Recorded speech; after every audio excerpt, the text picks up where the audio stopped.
This is a career management television production. So Sebastian, thank you for coming in today. I was wondering if you can maybe begin by walking me through your resume. Yeah, absolutely. I graduated from USC in LA in 2007, where I studied psychology.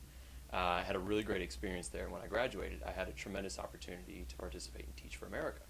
And that brought me all the way to Brooklyn, where I taught in a very traditional public school in Brooklyn for 2 years. I taught 5th grade elementary school, so 25 students, all in my room all day, teaching everything.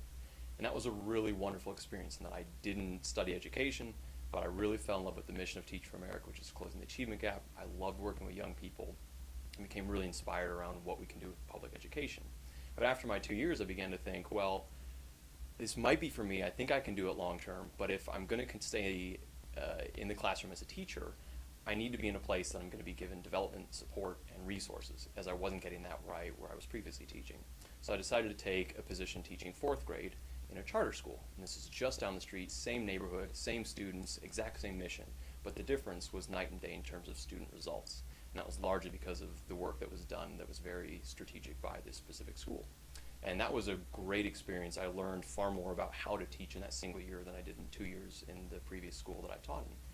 But at the end of that year, I was very much burnt out, but I was very much also still in love with this mission. I thought, how can I continue to make an impact on education, but perhaps outside the classroom? So I decided to take a position on the recruitment team for Uncommon Schools, which is the parent organization of the school, of the charter school in which I taught. And that was really great for a number of reasons. One, in that I was still serving the same mission that I fell in love with. And two, during that time, I began to think about maybe I'd like to start my own nonprofit. And being a recruiter gave me a lot of great insight to see the organization with an umbrella view. And then I got to pick the brain of the director of finance and operations and see what they need, what they want, what works and what doesn't, and then find people to put in those places. So it gave me a great kind of overview of what nonprofits look like from the top. During that time, I was fortunate that my direct supervisor had her MBA, and she very much planted the seed about perhaps returning to business school and thinking about entrepreneurship.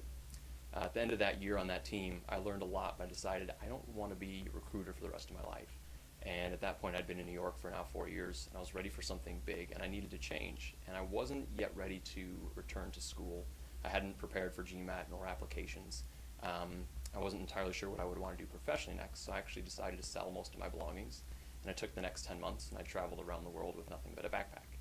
And that's absolutely the best decision I've ever made, and we can certainly chat in length about that. But upon returning about a year later, I went back home to Chicago, where I'm from, took a part-time job doing recruitment for charter schools there while preparing my applications for business school, which has led me to McCombs.